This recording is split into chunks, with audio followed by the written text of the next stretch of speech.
Então, inicialmente, na introdução, eu vou fazer uma pequena retomada de alguns pressupostos, alguns conceitos básicos que a gente estudou e que a gente viu na aula passada, né? E, em seguida, já vou passar para a nossa disciplina, para a nossa matéria nova, então, nosso conteúdo novo, que é a responsabilidade civil do profissional liberal, que é uma parte da responsabilidade pelo fato de serviço que a gente já estudou na aula passada, tá? E também a responsabilidade pelo vício do produto e responsabilidade pelo vício do serviço, tá? Com isso a gente encerra, a gente vai ter terminado então a parte do Código de Defesa do Consumidor referente ao regime de responsabilidade civil, tá? Ficando para a próxima aula as questões da garantia legal, garantia convencional, prescrição e decadência, tá?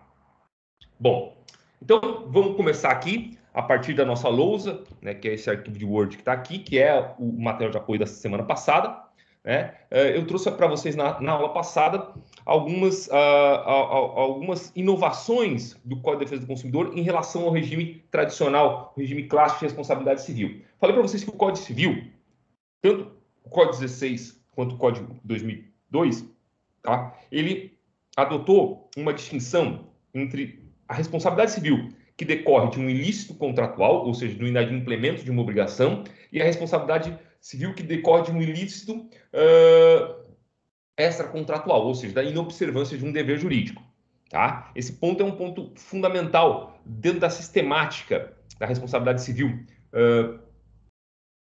pré-CDC, antes do CDC. Então, vejam, para o Código de Defesa, para o Código Civil, tradicionalmente, ou a responsabilidade dele derivava do inadimplemento de um contrato, e a gente denominava essa responsabilidade de responsabilidade civil contratual, ou ela derivava do descumprimento de algum dever jurídico, né, da prática de um ato ilícito, e a gente chamava essa responsabilidade, então, de extracontratual. Tá? O Código de Defesa do Consumidor, por outro lado, ele vai inovar na medida em que ele vai jogar fora essa distinção entre a responsabilidade que decorre do inadimplemento de uma obrigação e a responsabilidade que decorre do inadimplemento ou do descumprimento de um dever jurídico, tá? Para o Código de Defesa Civil, para o Código de Defesa do Consumidor, tá? A distinção que interessa é aquela responsabilidade, aquela distinção que se baseia na responsabilidade pelo fato e a responsabilidade pelo vício do produto ou do serviço. Tá? O que é a responsabilidade pelo fato do produto ou do serviço? É quando existe um defeito, existe uma falha de segurança que causa um dano à incolumidade física ou psíquica do consumidor. Por outro lado, o vício, tá? Ele vai dizer respeito a um dano ao patrimônio, tá? A incolumidade econômica do consumidor. Tá? Essa é a distinção adotada pelo CDC. Então, para o CDC não importa mais se o inadimplemento vem, ou se a responsabilidade decorre do contrato, do descumprimento do contrato, ou do descumprimento de um dever jurídico. O que importa é o tipo de dano, o tipo de interesse, o tipo de bem, tá? Que é tutelado por uma ou por outra forma de responsabilidade. Tá? Uma outra coisa importante e outra coisa diferente do CDC em relação ao Código Civil é o fundamento, tá, do dever de indenizar. Vejam, no Código Civil de 1916, mais fortemente, mas ainda no Código Civil de 2002, a gente tem a culpa como principal fundamento do dever de indenizar. Tá? A gente tem, então, lá que não basta que o prejudicado, o ofendido, tá, tenha sofrido um dano que era resultado da conduta de alguém, tá, de outrem. Tá? Era necessário que essa conduta fosse culposa, ou seja, ela derivasse do dolo, ou seja, da intenção de prejudicar, de causar o dano, ou então do dano causado por imprudência, imperícia ou negligência.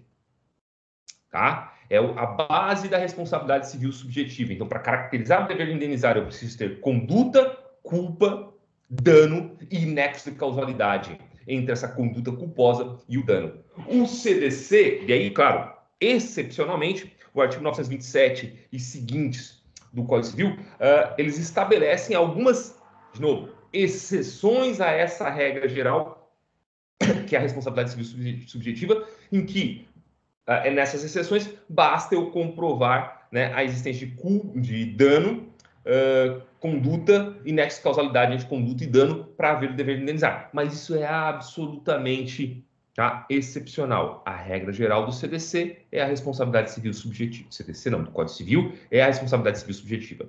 Por outro lado, tá, o CDC vai adotar o risco da atividade como principal fundamento do dever de indenizar. A responsabilidade civil, então, no CDC, ela vai ser, como regra, responsabilidade civil objetiva. Basta ao ofendido, basta ao consumidor demonstrar que hoje houve uma conduta e um dano e que há uma relação, há um nexo de causalidade entre essa conduta e o dano para que haja dever de indenizar. Só excepcionalmente, tá? Na forma do artigo 14, parágrafo 4º do CDC, é que a gente vai ter a responsabilidade civil subjetiva. Quando? Quando eu estiver diante, tá, de um profissional liberal. Quando eu estiver diante de um profissional liberal, não há, como regra, a aplicação da regra da responsabilidade civil objetiva, com perdão da redundância. Lá, a responsabilidade civil é subjetiva. Por quê? Porque ela se verifica mediante a comprovação, a verificação da culpa. Tá? Dito isso, os dois principais pressupostos teóricos da responsabilidade civil no CDC, então as duas teorias que amparam, tá, a responsabilidade civil no CDC são a teoria do risco da atividade e a teoria da qualidade. Por teoria do risco da atividade, eu quero dizer o seguinte, olha, o fornecedor, tá, o empresário, tá, ele lucra com o exercício, com a exploração da sua atividade empresarial. Logo, como ele tem esse bônus, ele passa a arcar com o ônus, com as consequências advindas dessa exploração, dos eventuais riscos que essa exploração pode causar no consumidor. Tá? Essa é a ideia da teoria do risco da teoria do risco da atividade, ou então a teoria do risco proveito, tá? Risco proveito, que é até um termo mais adequado do que risco da atividade. É risco integral versus risco proveito. Até vou mudar aqui já. Tá? Risco integral versus risco proveito. Por outro lado, eu tenho a teoria da qualidade. O que é a teoria da qualidade? Bom, a teoria da qualidade é aquela teoria que aduz, que argumenta que o fornecedor ele é responsável pela qualidade do produto ou do serviço. Tá? Ou seja, ele é responsável pela segurança do produto, tá? E pela adequação do produto. Por qualidade e segurança, eu quero dizer que necessariamente o consumidor, o fornecedor, ele deve ter como objetivo principal, tá, proteger a incolumidade física e psíquica do consumidor. O bem tutelado pela ideia de qualidade e segurança é justamente a incolumidade física e psíquica do consumidor. Tá? Por outro lado, eu tenho a qualidade adequação. A qualidade e adequação, tá, é aquela que se importa com o desempenho e a durabilidade do produto ou do serviço. Ou seja, aquele produto deve estar adequado à utilidade que se destina. Tá? Ou seja, ele deve apresentar o desempenho que razoavelmente se espera dele. Tá? Ele deve servir para o uso que se objetiva com ele. Tá? E ele deve durar o tempo necessário, tá, para que ele sirva a sua finalidade. Tá? Então, o bem tutelado, nesse caso da qualidade e adequação, é a incolumidade econômica do consumidor, tá? Não a sua incolumidade física ou psíquica, não é a sua saúde, mas é o seu bolso, é o seu patrimônio. Tá? E é a partir dessa distinção entre qualidade, segurança e adequação que eu faço uma distinção entre defeito e vício. Tá? Entendido defeito como a falha de segurança, que pode gerar um dano à saúde do consumidor, então saúde física e psíquica, tá? E o vício, tá? Como aquela inadequação do produto ou serviço aos fins que se destinam. Então, é um dano ao patrimônio do consumidor. Esses elementos são essenciais para que a gente possa dividir ou distinguir a responsabilidade pelo fato do produto ou do serviço da responsabilidade pelo vício do produto ou do serviço. Então, a responsabilidade pelo fato, seja ela do produto ou do serviço, é uma responsabilidade que se preocupa sempre com a saúde do consumidor, com a vida, com a segurança, tá, do consumidor contra eventuais riscos provocados por práticas no fornecimento de produtos ou de serviços, tá? Enquanto que a responsabilidade pelo vício é aquela que se preocupa com a proteção ao patrimônio do consumidor, tá? A partir disso, a gente vai ter, então, quatro espécies de responsabilidade.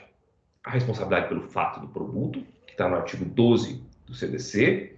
A responsabilidade pelo fato do serviço, que está no artigo 14 do CDC. E a responsabilidade pelo vício do produto, que está no artigo 18 do CDC. E a responsabilidade pelo vício,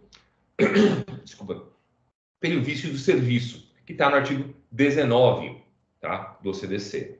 Na aula passada, a gente viu a responsabilidade pelo fato do produto, do artigo 12, que também está no artigo 13. Também está no artigo 13. E a responsabilidade pelo fato do serviço, que está no artigo 14. Tá? No entanto, a gente deixou de analisar, tá, uma espécie de responsabilidade pelo fato do serviço, que é a responsabilidade civil do profissional liberal. Tá? Essa responsabilidade civil do profissional liberal, ela está regulada no artigo 14, parágrafo 4º do CDC. 14, parágrafo 4º do CDC. E é justamente ela que a gente vai analisar a partir desse momento no material novo que eu vou colocar aqui para a gente. Tá? Deixa eu só compartilhar esse material novo agora. De fato, neste momento, iniciamos nossa aula. Até agora, o que eu fiz foi um breve resumo. Então, espero que todos estejam estejam conseguindo ver a lousa nossa aqui, então nosso quadro negro, vamos dizer assim, que é um documento Word um documento branco do Word, na verdade, né?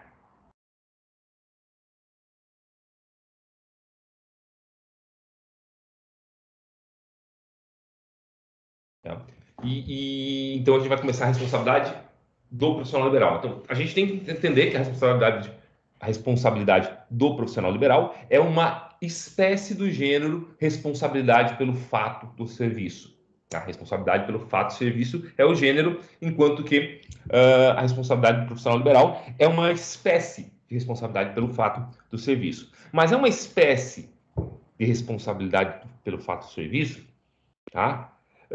Que se distingue fortemente das outras espécies e das outras espécies de responsabilidade que o fornecedor tem no CDC. Por quê? Porque o artigo 14, parágrafo 4º, ele diz expressamente que a responsabilidade pessoal do profissional liberal é apurada mediante a verificação de culpa. Tá? Isso quer dizer que, ao contrário da regra geral adotada pelo CDC, a responsabilidade do profissional liberal, ela é uma responsabilidade civil subjetiva, tá? Ela exige a verificação de culpa.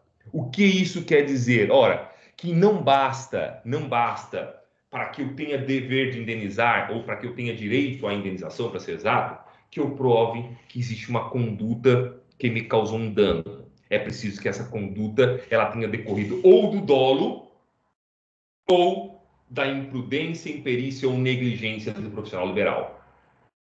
Tá? Ou seja, essa conduta tem que decorrer do que a gente chama de conduta de culpa lato sensu. O que é a culpa lato sensu? Ora, a culpa lato sensu, como eu tenho insistido com vocês no decorrer do semestre, é uma culpa que abrange tanto o dolo, vontade de produzir o resultado, quanto a produção do resultado por imprudência, negligência ou imperícia, que seria o que a gente denominaria de culpa stricto sensu, ou em sentido estrito.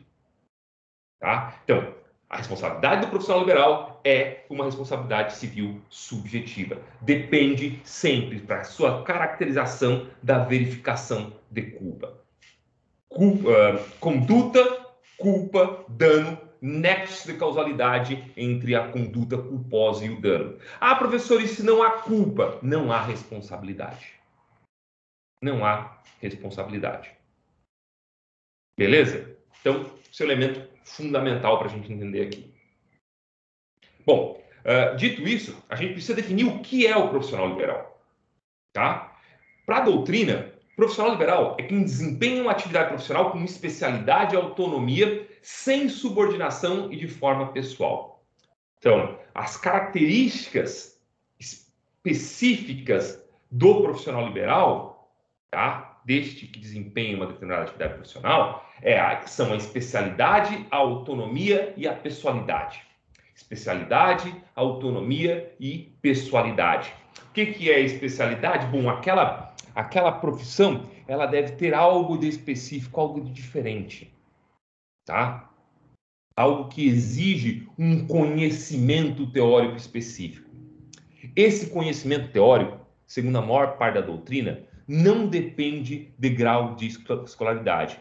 Então, não depende necessariamente que tu tenha, para que se caracterize como profissional liberal, que tu tenha que cursar um curso específico, por exemplo, direito, medicina, odontologia, farmácia, contabilidade, administração, para que você seja considerado para que aquela atividade seja considerada como uma atividade especial, tá? Que ela exige um conhecimento específico. Ainda que, necessariamente, pelo menos na nossa realidade, aquilo que a gente identifica, aquelas profissões que a gente identifica como profissões liberais, se caracterizem por serem profissões que exigem algum grau de escolaridade, tá? Por quê? O que eu vou definir aqui como profissional liberal de forma geral, tá? Eu vou definir que profissional liberal é o advogado, é o médico, é o farmacêutico, é o contador, é o administrador, é o biólogo, tá? Esses profissionais, o arquiteto, o engenheiro, esses profissionais que geralmente estão organizados, vejam só, em conselhos, em corporações, tá? São aqueles que a gente conhece como profissionais liberais, tá? Então, primeira característica é a especialidade, segunda característica, a autonomia, ou seja, a ausência de subordinação, tá? Porque daí o que caracterizaria, se houvesse uma relação de subordinação, aí eu teria caracterizado uma relação de emprego, um vínculo empregatício, e não um vínculo contratual, tá? Do tipo prestação de serviço, como exige o Código de Defesa do Consumidor, né? E, por fim, eu tenho que ter a pessoalidade, tá? Aquele profissional liberal deve prestar diretamente, pessoalmente, aquele serviço e não por intermédio de terceiros,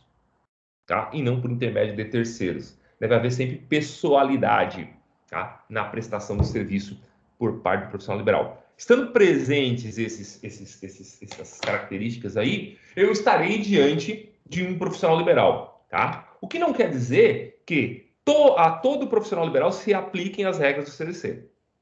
Tá? Isso é um ponto importante. Tá? Isso é um ponto importante. Por quê? Porque o STJ ele parte do princípio de que o advogado, tá? A relação advogado-cliente, tá? Não é uma relação de consumo. Tá? Não é uma relação de consumo. Tá? Então, o STJ, e nisso a maior parte da doutrina fecha com ele, tá? E da jurisprudência, tá? Para o STJ e para a jurisprudência brasileira, então, de forma geral, tá? A relação craseado, a relação advogado-cliente, não se aplica o CDC, tá? A justificativa do STJ é que o que caracteriza a relação advogado-cliente é uma relação de confiança, tá? Que implica, tá, em regras éticas específicas, tá? Implica em regras éticas específicas. De modo que o que vai se aplicar na relação entre advogado e cliente não é, tá? Não é o regime consumerista da Lei 8.078, tá? Do Código de Defesa do Consumidor, mas sim o Estatuto da Advocacia, da Lei 8.906 de 1994, tá? Então, a gente tem que botar essa distinção. Ao advogado, especificamente, não se aplicam o CDC, tá? Na relação entre cliente e advogado não se aplica o CDC. Por quê? Porque ela está submetida a regras específicas, regras éticas específicas estabelecidas no Estatuto da Advocacia, tá? No Estatuto da OAB e da Advocacia, tá? De forma geral, no entanto, todas as demais profissões liberais, elas se caracterizam, tá? Por ou se aplica a elas se aplicam o CDC. Beleza? Qual é a natureza jurídica dessa atividade profissional liberal? Tá? Para fins de responsabilidade, para fins de identificar isso dentro do direito privado. Bom, como regra, tá? A atividade profissional liberal, a obrigação assumida pelo profissional liberal, ela é intuito personae, tá? E de meio. Intuito personae e de meio. Ora, ela é intuito personae, ela é personalíssima, porque ela se caracteriza justamente por uma atividade, tá? Que é prestada de forma pessoal, direta, tá? Pelo profissional liberal, tá? Que não admite como regra, tá? Não admite a substituição desse profissional liberal por outro, tá? Então, se eu sou contratado, tá? Por um cliente para defender os interesses dele em um determinado processo, tá? Como regra, o que esse cliente espera é que quem faça ou quem atue em seu nome seja eu. Tá? Vamos pensar um contrato que está assinado exclusivamente por mim, tá? E que vai ser desempenhado por mim. Tá? Eu estou diante de uma obrigação personalíssima. Não quer dizer que, eventualmente, eu possa afastar, tá? Essa obrigação personalíssima, né? Por exemplo, quando eu subestabeleço para um outro colega, para a realização de uma audiência ou para a realização de um determinado ato profissional. Tá? Mas o fato é que, como regra, a obrigação ela é pessoal, personalíssima, intuito personae do devedor, no caso do profissional liberal. E uma outra coisa também que caracteriza esse tipo de obrigação é o fato de que ela é uma obrigação de meio. Provavelmente todos vocês devem lembrar, né, dessa distinção entre obrigação de meio e obrigação de resultado, porque é uma distinção muito presente lá no direito das obrigações e depois ela percorre vários pontos do direito civil e direito privado de forma geral, tá? Mas essa distinção é fundamental para que a gente entenda, de fato, a responsabilidade profissional liberal. O que é a obrigação de meio, que se distingue da obrigação de resultado? A obrigação de meio, tá? Na obrigação de meio, o devedor, o contratado, profissional liberal, se obriga, tá, ao emprego de um determinado conhecimento ou de uma determinada técnica para atingir um determinado resultado. O emprego, tá, de um determinado conhecimento ou de uma determinada técnica para atingir um determinado resultado. Mas não se obriga com o resultado em si. Tá? Mas não se obriga com o resultado em si. Então, quando eu procuro um médico para que ele possa tratar de uma doença, eu estou contratando o tratamento e não a cura. A cura pode vir ou não, tá? Do tratamento. Ela pode resultar ou não do tratamento. Pode ser o resultado ou não do tratamento, tá? Mas o que eu pactuo é o tratamento e não a cura, tá? Essa é a ideia de obrigação de meio, tá? Bom, por outro lado, a obrigação de resultado é aquela em que o devedor, o contratado, se obriga com o resultado em si. O que eu espero, tá? O que eu espero numa obrigação de resultado, num contrato que se caracteriza por uma obrigação de resultado, é que aquele resultado contratado seja alcançado, tá? Bom, por que essa distinção entre obrigação de meio e obrigação de resultado é importante? é justamente para a gente poder entender como eu caracterizo o inadimplemento de uma obrigação de meio. Como eu caracterizo o inadimplemento de uma obrigação de meio? Ora, eu caracterizo o inadimplemento de uma obrigação de meio, tá? Provando, eu, credor, tenho o ônus de provar, eu, credor, tenho o ônus de provar que o resultado não foi alcançado porque o meio não foi o adequado, tá? Porque houve, por exemplo, o emprego de um tratamento errado, tá? Então, vejam só, para que caracterize o dever de indenizar, não basta eu dizer, opa, deu ruim, a doença não foi curada, tá? Vejam, isso não caracteriza o inadimplemento, isso não caracteriza o descumprimento da obrigação. Por quê? Ora, porque eu nunca, ou, desculpa, o médico jamais se obrigou com a cura da doença. Ele se obrigou com o tratamento. O que eu tenho que provar, então, para que eu possa ter direito a indenizar? Eu tenho que provar que, por culpa, tá?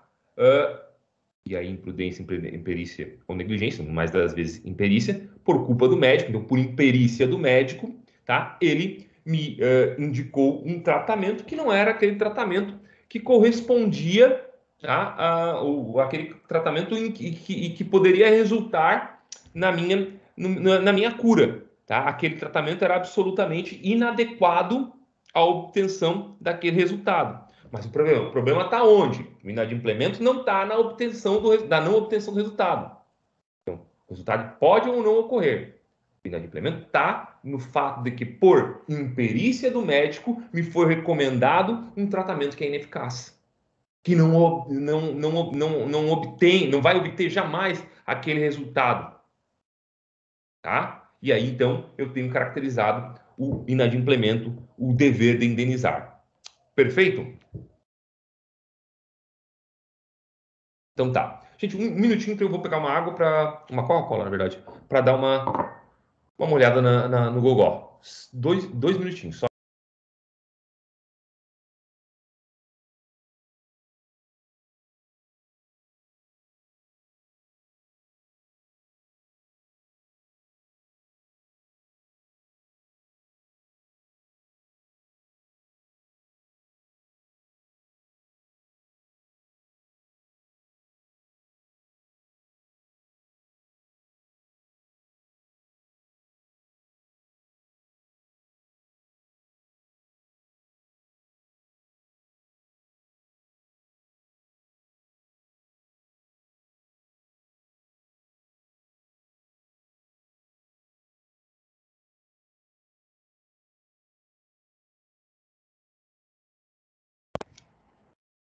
Estou de volta. Então voltamos aqui para o nosso quadro. Tá? Então, fizemos a distinção entre obrigação de meio e obrigação de resultado. Entendemos por que a importância dessa distinção. Por quê? Ora, porque o que caracteriza o inadimplemento de uma obrigação de meio é justamente a necessidade, para caracterizar uma obrigação de meio, na verdade, o descumprimento de uma obrigação de meio, há a necessidade de que o credor, o contratante, demonstre que, por culpa do profissional liberal, tá, não foi atingido o resultado. Tá? Porque empregou um meio inadequado, um meio que era ineficaz para alcançar aquele resultado. Tá? Não porque o resultado em si não foi atingido. Tá? Bom, a gente vai tratar bem dessas categorias de obrigação de meio e obrigação de resultado a partir do estudo, tá, de um caso específico, ou de um caso específico de responsabilidade civil de profissional liberal, que é a responsabilidade civil do médico. Tá? A responsabilidade civil do médico. Bom, ao contrário do que acontece na relação advogado-cliente, tá? Tanto a doutrina como a jurisprudência são unânimes em entender que a relação entre médico e paciente é uma relação entre um prestador de serviço, o médico, e um usuário ou consumidor de serviço, que é o CDC, que é o paciente, desculpa, tá? E que essa relação entre esse prestador de serviço e esse usuário necessariamente é regulada pelo Código de Defesa do Consumidor, tá? Eu não tenho aqui comigo, devia ter feito, deixado em separado, mas não é, por exemplo, o que entende, tá, o Código de Ética da Medicina, tá? O Código de Ética da Medicina, ele dispõe lá expressamente de que não se trata de uma relação de consumo, tá? Mas a doutrina jurídica, a jurisprudência, já fecharam o entendimento, já pacificaram o entendimento que sim, pode ser caracterizada como uma relação de consumo, ainda que atenda a alguns preceitos éticos distintos, tá, daquilo que comumente se entende como prestação de serviços numa relação de consumo. Quem é que quer perguntar aí, por favor? Oi, professor. Olha só, e a responsabilidade do hospital? Se eu contrato o hospital e não o médico, ainda assim é uma responsabilidade subjetiva? Não, a gente vai ver em seguida, tá? Quem é que estava, André?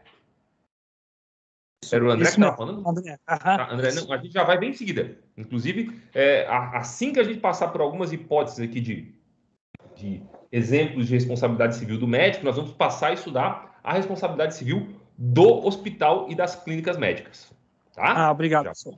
Valeu. Não vamos falar de spoiler agora. Tá? Então tá, vamos lá. Como eu disse para vocês, a responsabilidade do médico, tal como a responsabilidade da maior parte dos profissionais liberais, é uma obrigação de meio. Mas algumas especialidades da medicina, tá, se caracterizam por constituir uma obrigação de resultado.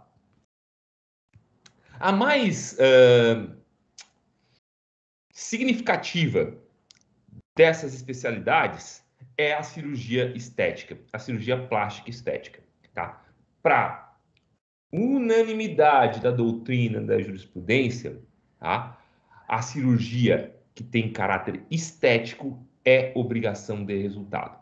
Tá? Não é obrigação de meio. Tá? Não é obrigação de meio. Ou seja, o resultado deve ser alcançado. Eu cito aqui como um exemplo de entendimento jurisprudencial, tá? Esse acórdão que é de 2020, setembro de 2020, então vai fazer um ano amanhã, olha só, vai fazer um ano amanhã, em que do Tribunal de Justiça de Santa Catarina, né, que está julgando o caso de uma cirurgia estética, no caso uma rinoplastia. Então, vejam só, ação de indenização, apelação civil, ação de indenização por danos materiais e morais, erro médico.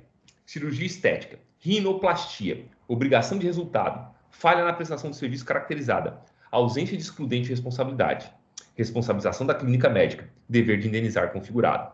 E aí vem aqui o ponto destacado na ementa. Diferentemente dos demais ramos da medicina, a cirurgia estética gera obrigação de resultado. Nesses casos, compete à vítima demonstrar que o médico não alcançou o resultado prometido, com o procedimento adotado, para que a culpa resulte reconhecida. Tocando ao facultativo, para eximir-se da responsabilidade, eximir excludente de culpabilidade.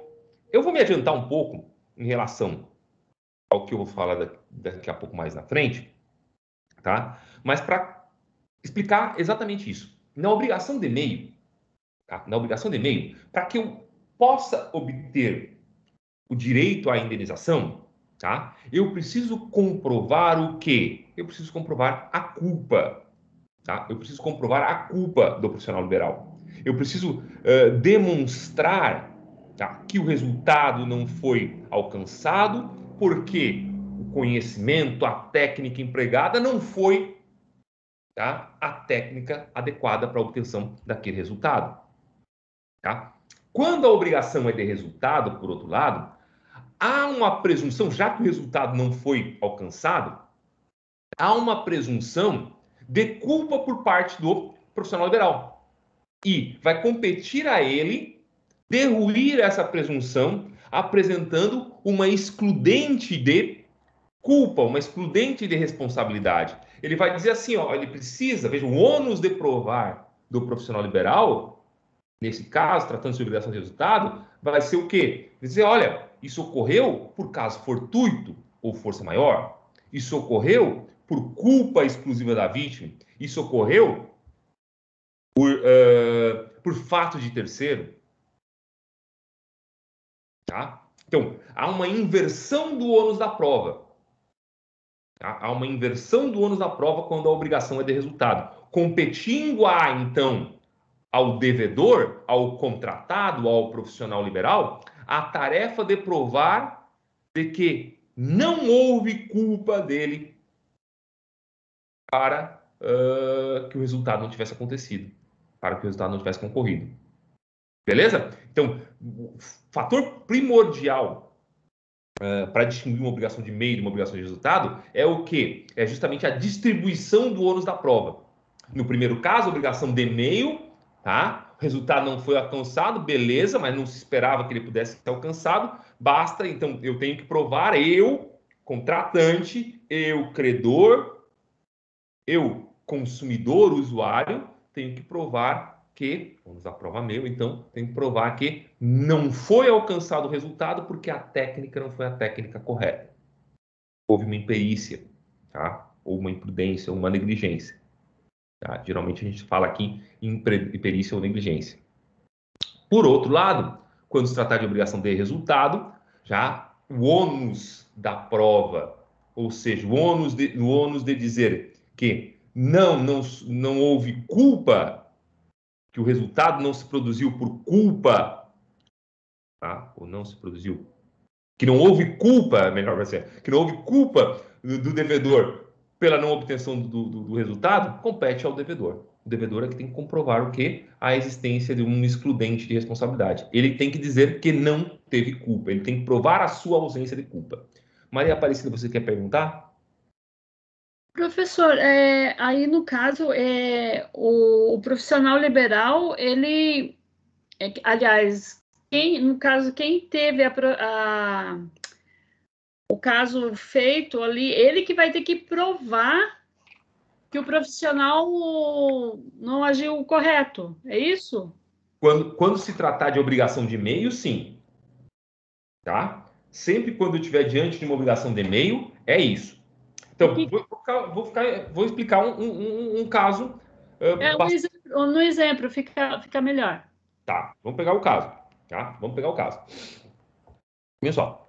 A maior parte dos procedimentos cirúrgicos, tá? A maior parte dos procedimentos cirúrgicos, eles têm ou o risco de algum tipo de risco, né, à saúde do paciente, ou então eles podem resultar, tá, em algum tipo de insucesso. Então eu tenho dois riscos aqui: o risco que implica numa incolumidade física, tá, à saúde do paciente, né, ou então a possibilidade de não dar certo. Vamos pegar um exemplo aqui, que é a laqueadura tubária. Tá? A laqueadura tubária, então o procedimento de... Como é que o outro nome que dá? Não, é laqueadura mesmo, né? Bom, mas a ligação de trompas, né? A laqueadura tubária é o médico que realiza a laqueadura tubária, ele realiza uma obrigação de meio, tá? Não uma obrigação de resultado. Tá? Trata-se, por excelência, de uma obrigação de resultado, de meio. Bom, aí, sei lá, 9 meses depois que a paciente realizou a cirurgia. Só um minutinho aqui. Não, tá tudo certo. 9 meses depois que a paciente realizou a cirurgia de laqueadura, tá? Ela concebe um filho. Ela engravida. Tá? Vejam, se você for estudar literatura médica, e eu sei porque eu já fiz defesa de alguns médicos nesse mesmo tipo de procedimento, existe uma porcentagem, não uma porcentagem tão pequena assim, não, tá? Da laqueadura reverter, então do procedimento reverter, ou mesmo que a pessoa engravide da mesma forma. Eu não lembro exatamente por quais razões, eu lembro que eu estudei quando eu fui fazer a defesa dos médicos, não lembro mais as razões, mas existe essa possibilidade. tá? Logo, quem contratou a laqueadura não contratou o resultado, jamais vou ficar grávida. Contratou um tratamento, uma cirurgia, esperando não ficar grávida.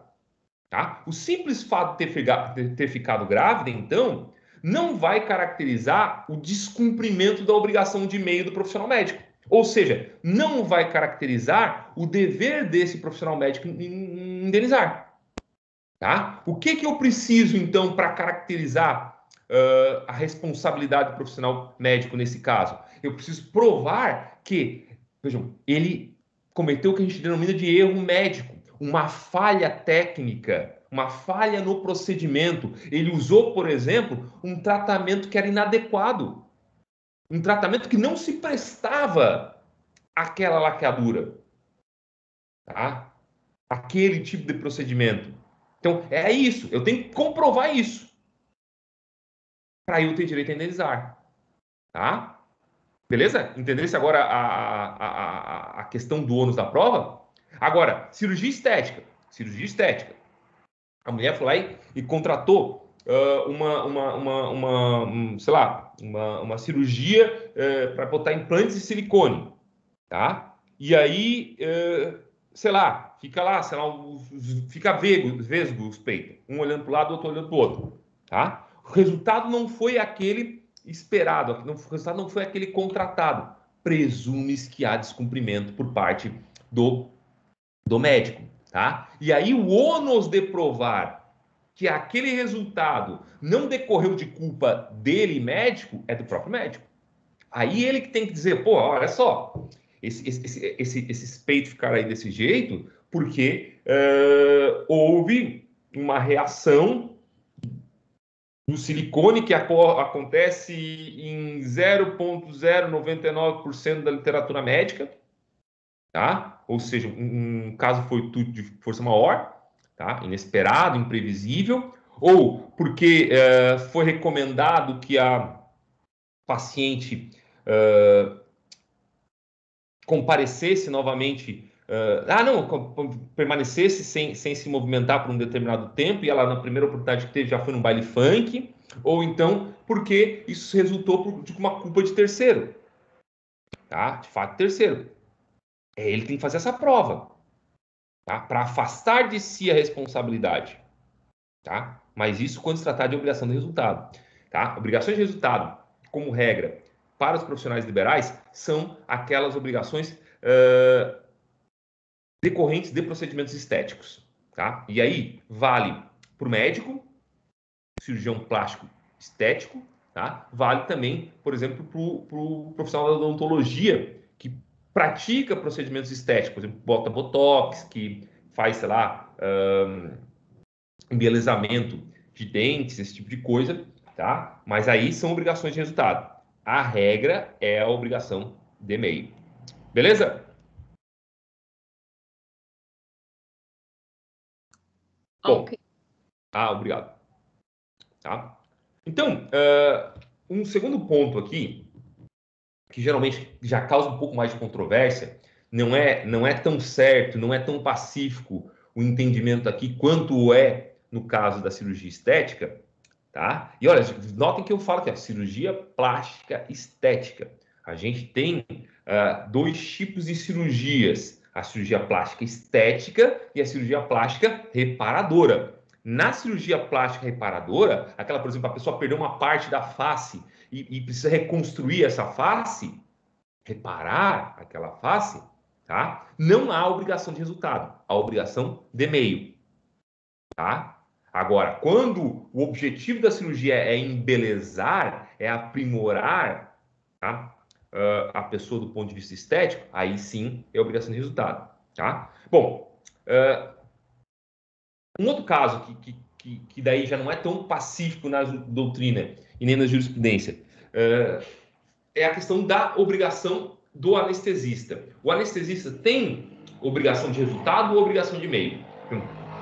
Ainda que seja objeto de debate, a maior parte da jurisprudência se posiciona no sentido de que a obrigação do anestesiologista ou do anestesista, que é muito mais fácil, tá? É obrigação de resultado, tá? Para comprovar ou para sustentar aqui a posição dessa maior parte da doutrina, eu trouxe aqui um acórdão do Tribunal de Justiça da Cidadania que reconhece exatamente isso, tá? Então, diz aqui, só vou ler a parte destacada. Anestesiologista, obrigação de resultado. O compromisso do anestesista nasce com a preparação do assistido e vai até que o estado de saúde desse esteja restabelecido após a intervenção cirúrgica. Tá errado aqui, tem que botar isso correto aqui. Consequentemente, tal qual ocorre com os profissionais da área da medicina estética, o anestesista responde por uma obrigação de resultado, qual seja, trazer o paciente ao seu estado normal de saúde após a intervenção a que submeteu. Então, vejam, a partir do que o Tribunal de Justiça defende nesse acórdão, tá? Se a morte do paciente durante o procedimento cirúrgico, tá? Por conta, tá? No momento que ele deveria estar retornando da anestesia, tá? Cabe ao anestesista, tá? Cabe ao anestesista afastar de si a responsabilidade. Por quê? Porque há uma presunção de culpa, tá? Há uma presunção de culpa. É ele que tem que demonstrar, tá? Que empregou a técnica correta, que todos os procedimentos empregados foram aqueles indicados na doutrina, tá?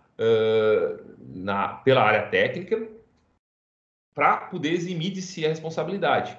Tá? Ele tem que provar o quê? Ele tem que provar que há uma causa excludente de responsabilidade para não ter dever de indenizar. Tá? Beleza?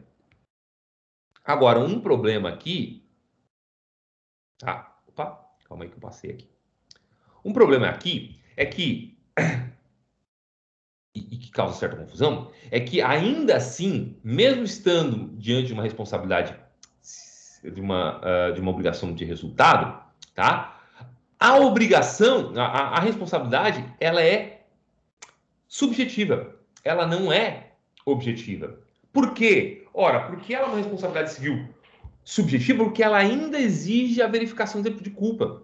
O que acontece, no entanto, é que é uma inversão do ônus da prova. Tá? Então, competirá ao médico demonstrar, tá, que não agiu com culpa. Tá? Competirá ao médico demonstrar que não agiu com culpa. Então, vamos pegar aqui, ó, posicionamento do STJ, recurso especial número, tá? Recurso especial número 985.888. Relatoria do ministro Luiz Felipe Salomão, tá? Em procedimento cirúrgico para fins estéticos, então em obrigação de resultado, conquanto a obrigação seja de resultado, não se vislumbra responsabilidade objetiva pelo insucesso da cirurgia, mas mera presunção de culpa médica. O que importa a inversão do ônus da prova, cabendo ao profissional eliminá-la. Eliminá-la o quê? A presunção de culpa, de modo a exonerar-se da responsabilidade contratual pelos danos causados ao paciente em razão de ato cirúrgico. Tá? Então, vejam, tenham presente isso para vocês. Ainda que haja uma inversão do ônus da prova, tá? É necessário, sim, que haja culpa do médico. Culpa do médico, tá? Necessário. Só que compete a ele demonstrar que não há culpa.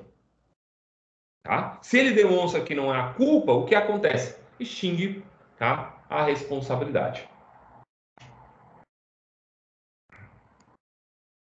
Aqui eu trouxe para vocês um caso, tá, de uma obrigação de meio que pode se converter em obrigação de resultado. No caso específico aqui, o que acontece? Tá? Era uma pessoa, uma paciente, uma mulher, que há vários anos sofria de uma perda da visão, então ela estava no processo de perda definitiva da visão, e ela procurou diversos médicos, e todos esses médicos desiludiam ela, diziam que aquele tratamento, ou que não havia tratamento para aquela doença. Tá? E ela encontrou no entanto, 2 médicos que criaram para ela a esperança de que houvesse uma cura, tá? O que não foi alcançado, tá? E aí ela ingressou com uma ação contra esses médicos, tá? Na medida em que, exigindo uma indenização por conta dessa falsa esperança que eles criaram. E o STJ entendeu, sim, que era caso de indenização, tá? A notícia, os médicos não podem alimentar falsas esperanças de cura em seus pacientes. Caso contrário, são obrigados a indenizar. Tá? Então, vejam, aqui nós temos uma obrigação de meio que se converte em obrigação de resultado, tá? Por vamos lá, falha de informação ou informação inverídica por parte do médico. Vejam, um dever essencial decorrendo da boa-fé objetiva, tá? É o quê? É o dever de informação. Tá? Esse dever de informação, ele alcança, inclusive, os profissionais liberais. Tá? Não é por acaso que existe hoje o termo de consentimento, tá? Informado. Tá? Os médicos constantemente, tá? Se valem desses termos de consentimento informado para informar ao paciente dos eventuais riscos dos procedimentos cirúrgicos que eles, ou de tratamentos de saúde que eles ofertam, tá? Para quê? Para que eles possam se eximir, tá? Da responsabilidade pela insuficiência de informação ou pelas informações inverídicas, tá? Eu tenho um outro caso aqui, tá? No livro de Pablo Stolze, tá? Eu falei para vocês que a cirurgia de laqueadura tubária, ela é uma obrigação de meio, tá? Uma obrigação de meio, tá? Em que o resultado pode ou não ser alcançado, tá? Para eu ter direito a indenizar, não basta que a mulher engravide. É necessário que o tratamento empregado não seja aquele adequado ou capaz, tá, de prevenir a gravidez. Tá? Quem tem que provar isso é o paciente. No entanto, aqui eu tenho um caso que é do Tribunal de Justiça de Minas Gerais, de 2002 também, em que o médico foi obrigado a indenizar. Por quê? Porque ele não informou a paciente que havia um percentual mínimo de insucesso na cirurgia. Olha só, vou ler para vocês o acordo. Indenização. Cirurgia de laqueadura tubária. Insucesso. CDC. Ausência de informação. Obrigação de meio de resultado. Embora possa ser considerada obrigação de meio, tá? Ou mesmo de resultado, em caso de cirurgia de laqueadura tubária, a responsabilidade pelo insucesso deve ser apurada mediante culpa, podendo essa ser caracterizada pela ausência de informação de percentual mínimo de insucesso. Tá? A ausência de informação dos riscos e de consentimento do paciente atribui o dever de indenizar ao facultativo, ao médico, né? Então, facultativo. Sendo de fim o contrato para a prestação de serviço médico, cirurgia de ligatura de trompas, para efeito de esterilização, e não havendo prova de que o médico se quer alertar a paciente para possível insucesso da cirurgia, ainda que em percentual mínimo, a obrigação de indenizar a paciente pelo médico é mero corolário jurídico. Tá? Então vejam que aqui o Tribunal de Justiça de Minas Gerais, no caso, reconheceu que, embora se tratasse de uma obrigação de meio, pela ausência de informação, tá, suficiente do médico, tá, acerca da do risco de insucesso da cirurgia, tá, essa ausência de informação atraiu para o médico, tá, a responsabilidade quando esse insucesso se verificou no caso concreto.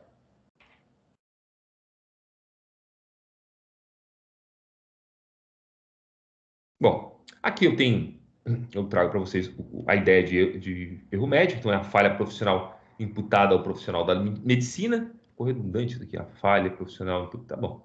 Mas a falha profissional quer dizer o quê? Ora, seja a imperícia, né?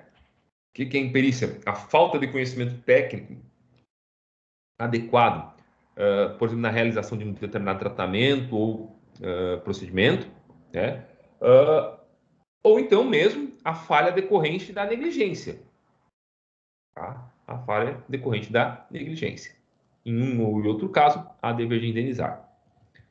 E aí, só para encerrar, sim, para encerrar essa parte de responsabilidade civil do médico em si, eu trouxe aqui para vocês os artigos 951, 948, 949 e 950 do CDC, tá? Que inclusive eu botei na ordem para nós mais correta, né? Porque o artigo 951 ele vai falar o seguinte, ó: o disposto nos artigos 948, 949, 950 aplica-se ainda no caso de indenização devida por aquele que, no exercício de atividade profissional, por negligência, imprudência ou imperícia, causar a morte do paciente, agravar-lhe o mal, causar-lhe lesão ou inabilitá-la para o trabalho.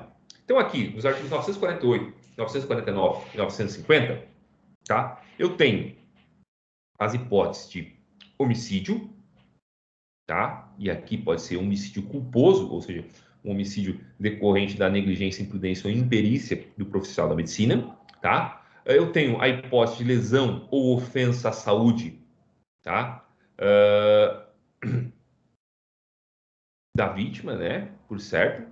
E no 949 e no 950 eu tenho aquela ofensa que resulta, né, na incapacidade do exercício de ofício ou de profissão, tá? Ou na diminuição dessa capacidade laborativa, tá? Então, diz o artigo 948. No caso do homicídio, a indenização consiste, sem excluir outras reparações, no pagamento das despesas com tratamento da vítima, seu funeral e o luto da família, e 2, na prestação de alimentos às pessoas a quem o morto os devia, levando-se em conta a duração provável da vida da vítima, né? E essa duração provável da vida da vítima se apura mediante o que é apurado, né, pelo IBGE, tá? Pelo censo do IBGE. Salvo engano, hoje, aqui em Santa Catarina, está eu não lembro se é 72 ou 76 anos de idade, eu acho que 72 anos de idade, tá?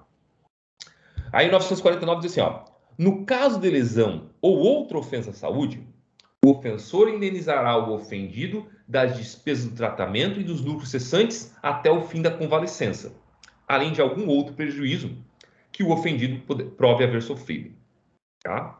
E o 950 é aquele que prevê uma espécie de pensão, né, à vítima.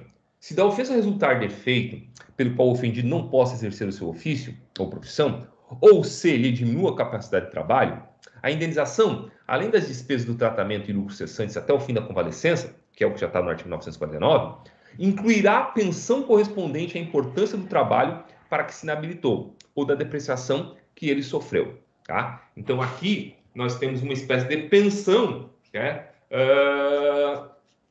Por incapacidade, né? Me fugiu agora o nome que o INSS usa. É pensão... Bom, não lembro o nome. Tá? Mas que não se cumula, inclusive, desculpa, que é cumulável, na verdade, com essa pensão por incapacidade laborativa do INSS. Então, eu tenho aquela que vai ser paga, aquela pensão que é paga pelo ofensor, por aquele que causou o dano à vítima, e aquela que é paga pelo Estado a partir do sistema de previdência social, tá? Então, o prejudicado, se preferir, poderá exigir que a indenização seja arbitrada e paga de uma só vez, numa única parcela, que é aí quando a gente pede a constituição do capital, o pagamento e a constituição do capital. Beleza? E agora, a questão levantada pelo André, logo que eu comecei a falar em responsabilidade civil do profissional médico, né, que é a questão da responsabilidade civil dos hospitais ou clínicas médicas. Bom, aqui então, para a gente aferir a responsabilidade do hospital ou clínica médica, a gente tem que aferir o quê? Tá? Que tipo de falha, de que tipo de falha nós estamos falando e qual o vínculo profissional do médico com o hospital? Tá? Então, a gente vai dividir em 3 hipóteses. Primeiro, naquela hipótese em que há uma falha na estrutura hospitalar. Então, é porque o resultado morte, por exemplo, foi devido foi devido por não haver, por exemplo, equipamentos adequados para o tratamento do paciente. Não havia desfibrilador no hospital, não havia oxigênio no hospital, tá? Bom, nesse caso, por se tratar de uma falha na estrutura do hospital, tá? Na estrutura hospitalar, só o hospital vai responder objetivamente na forma do artigo 14, caput do CDC. Tá? Então, havendo falha na estrutura do hospital, tá? Só o hospital responde objetivamente na forma do artigo 14, caput do CDC.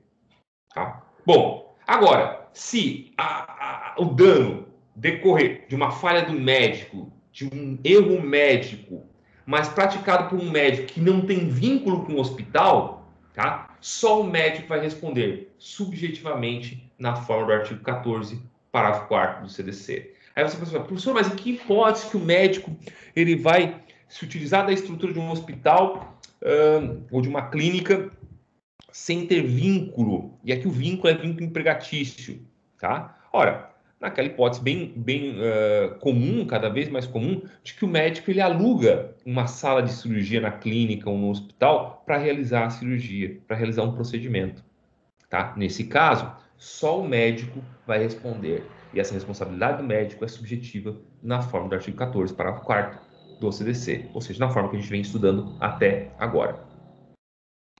E, por fim, a gente tem aquele erro médico que é praticado por médico com vínculo empregatício com o hospital.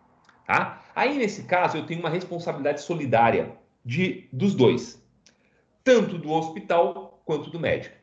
A diferença, e pelo menos no primeiro caso, isso não é pacífico, a diferença é que o hospital vai responder objetivamente, na forma do artigo 932.3 do Código Civil, tá? Que diz lá que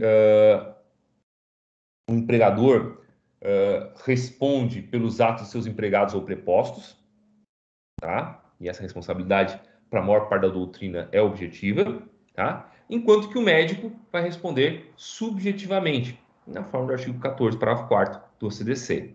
Tá? Eu digo que há uma certa não há uma unanimidade muito certa no caso do hospital, porque parte da doutrina e às vezes parte da jurisprudência também se posicionam no sentido que, muito embora a responsabilidade do hospital ela decorra do artigo 932, inciso 3 do Código Civil, tá? Ela não é subjetiva, não é objetiva, desculpa, ela é subjetiva.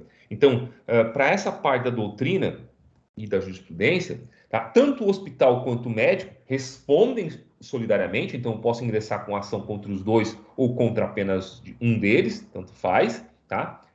E ambos respondem subjetivamente. Enquanto outra parte da doutrina, a primeira parte que eu falei, tá? Defende que o hospital responde objetivamente, enquanto que o médico responde subjetivamente, tá? Esse entendimento, esse esqueminha aqui, ele decorre desse acórdão aqui, o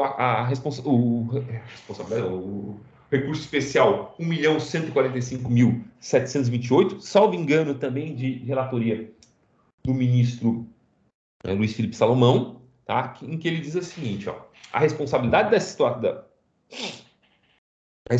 sociedades empresários hospitalares por dano causado ao paciente consumidor podem assim ser assim sintetizadas. Então, sintetizado.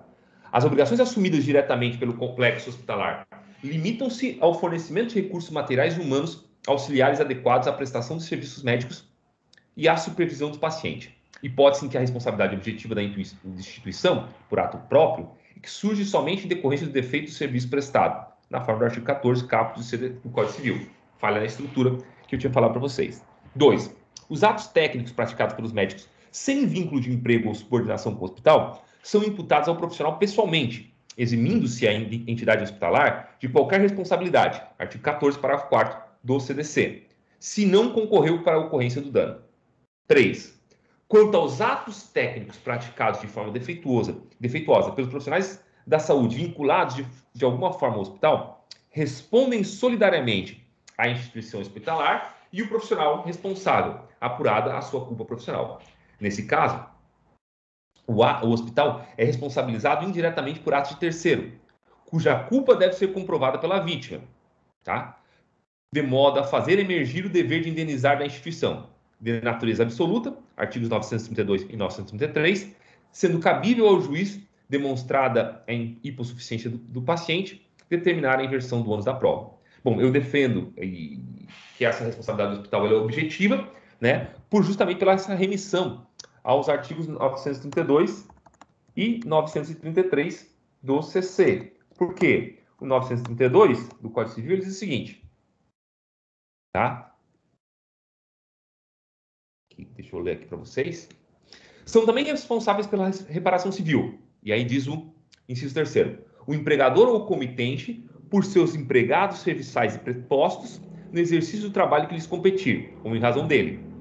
E aí o 933, ele vai falar o seguinte: as pessoas indicadas nos incisos 1 a 5 do artigo antecedente, ainda que não haja culpa de sua parte, responderão pelos atos praticados pelos terceiros ali referidos. Tá? Então, por isso que eu me posiciono aqui no sentido de que a responsabilidade do hospital nesse caso, ou seja, falha de médico com vínculo com o hospital, tá? Será objetiva, enquanto que a do médico será subjetiva.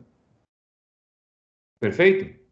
Essa parte aqui que fala do advogado eu já falei lá em cima, então não tem necessidade da gente falar. Bom,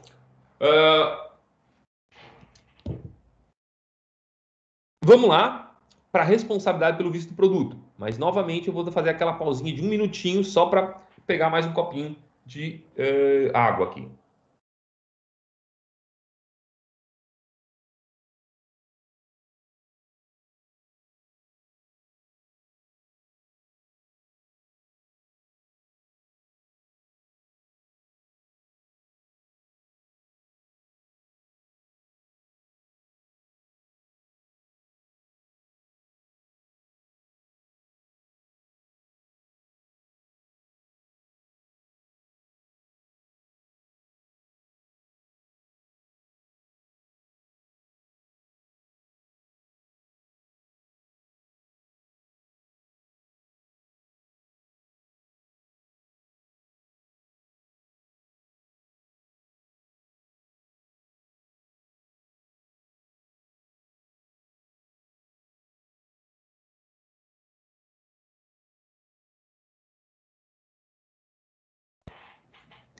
Estou de volta, então.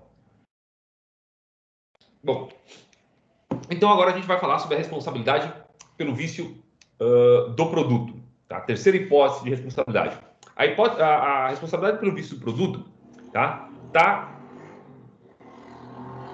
nos artigos, ou no artigo, tá? 18 do CDC. Tá no artigo 18 do CDC. E também no artigo 19. Tá?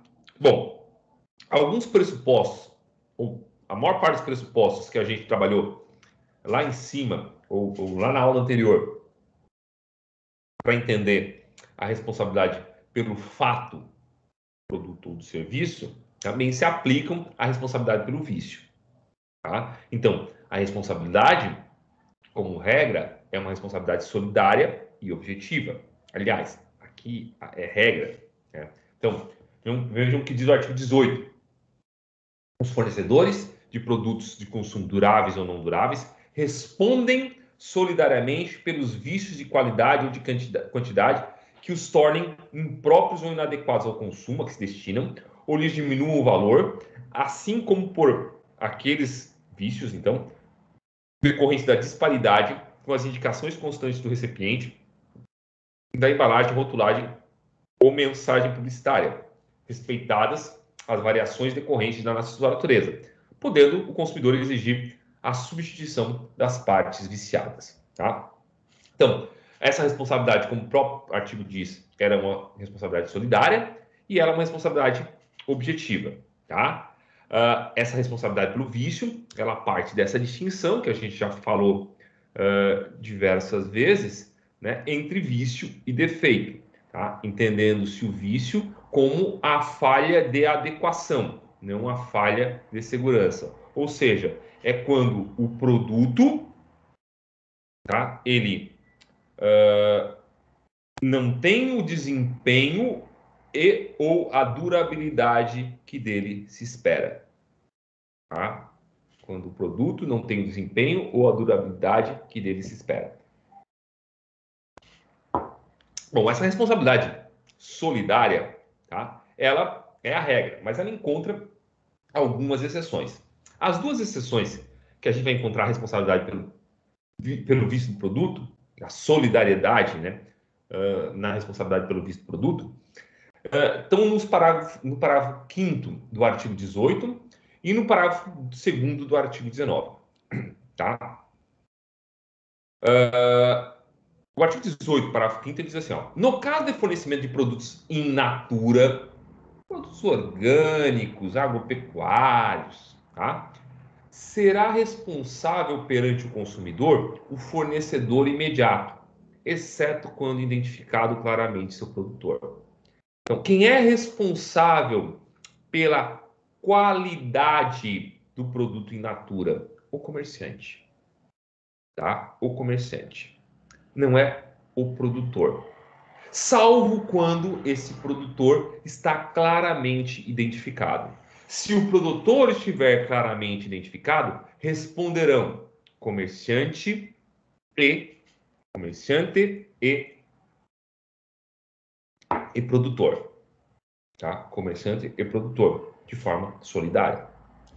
Já o artigo 19, parágrafo 2º, diz assim, ó, fornecedor imediato, então o comerciante, será responsável quando fizer a pesagem ou a medição e o instrumento utilizado não estiver aferido segundo os padrões oficiais. Aqui a responsabilidade é exclusiva do comerciante. Porque, vejam, é ele que se utiliza, por exemplo, uma balança que não está dentro dos padrões do Inmetro para fazer a pesagem do produto, causando um prejuízo econômico ao consumidor, que vai caracterizar um vício de quantidade do produto. Tá? Nesse caso, só o comerciante responde, porque só ele pode ser responsável, tá, pela utilização de instrumento não aferido segundo padrões oficiais. Beleza? Então tá, essas são as duas exceções à solidariedade, à responsabilidade solidária estabelecida no caput do artigo 18 e depois também no artigo 19. Tá? O que importa é sempre lembrar, porque caso vocês não lembrem, ou talvez não tenham estudado ainda, por responsabilidade solidária, eu quero reforçar aqui a ideia de que eu posso demandar qualquer pessoa, tá? Qualquer pessoa responsável pela introdução do produto no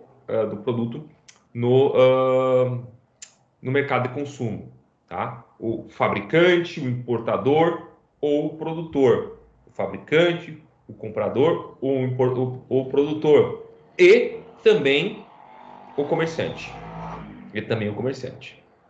Tá? Diferente do que acontecia lá no artigo 12 do CDC, que identificava que só respondiam o produtor, o fabricante, o produtor, o importador, eram esses, né? E que o comerciante só, excepcionalmente, na forma do artigo 13, respondia, tá? Pelo fato do produto. Aqui não. Aqui todos respondem. Quando não respondem? Quando só o comerciante responde? Ora, quando não houver uma identificação clara do produtor, tá? Ou quando, tá, o instrumento de pesagem ou medição não esteja adequado segundo os padrões oficiais, tá? Bom, a gente vai ter então, como o caput do artigo 18 fala, num vício de qualidade e num vício de quantidade, tá?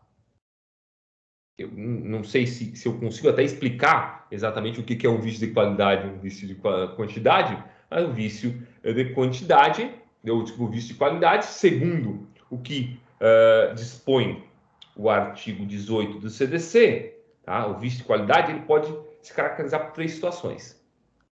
Quando? Veja, primeiro caso, quando o produto é impróprio ou inadequado ao consumo que se destina. Então, o vício torna o produto impróprio ou inadequado ao consumo. Tá?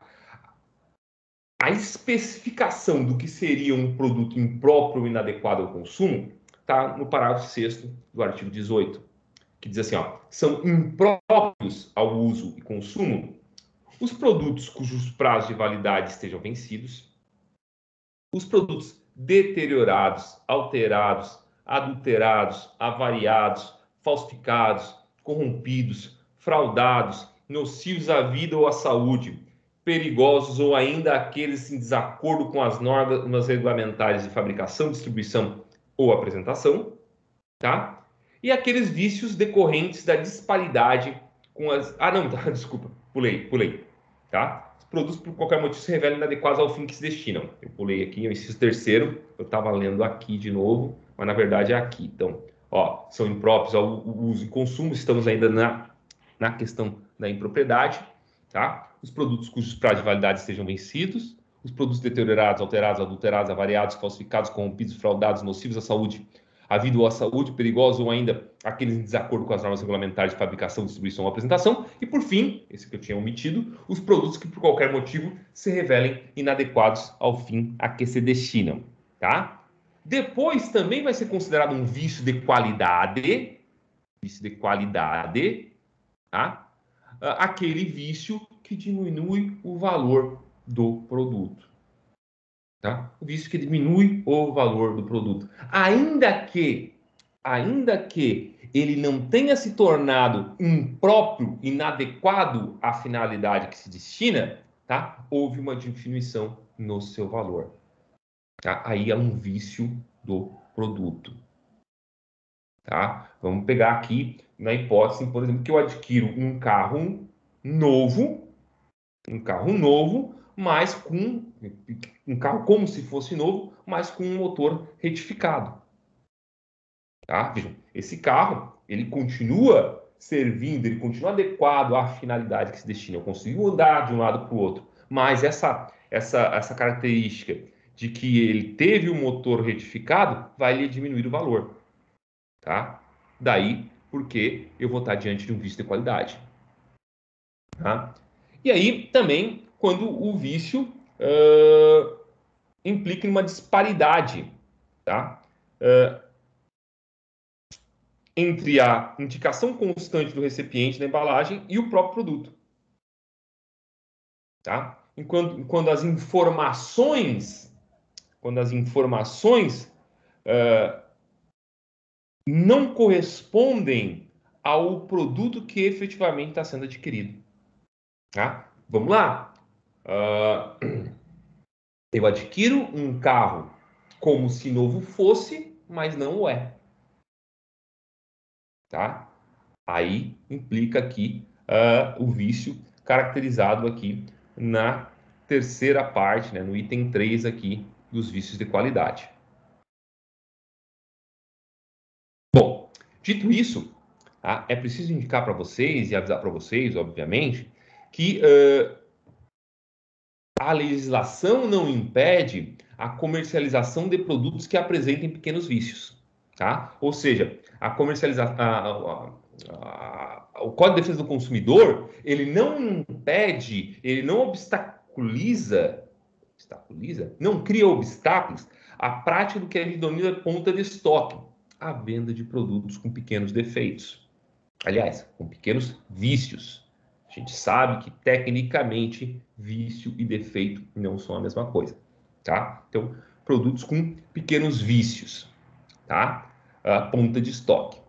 Mas, para que essa comercialização seja legal, esteja de acordo com o Código de Defesa do Consumidor, é necessário que se apresentem dois requisitos. Primeiro, deve haver informação clara, deve haver sinalização ao consumidor acerca desses vícios. Ou seja, o consumidor tem que ter certeza, ou não pode ter dúvida de que o produto que ele está adquirindo é ponta de estoque. Apresenta pequenos vícios. Tá? E depois, esses vícios não podem comprometer a utilidade do produto. Se o vício compromete a utilidade do produto, tá? Há sim uma ilegalidade na comercialização. Por quê? Ora, porque se compromete a utilidade do produto, o produto não serve ao fim que se destina.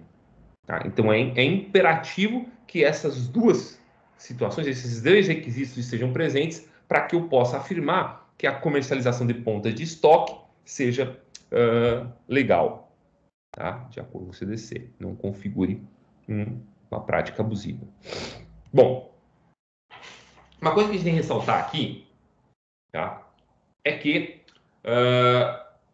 o CDC ele estabelece em primeira mão um direito do fornecedor em sanar o vício, tá? Ó, vou falar de novo.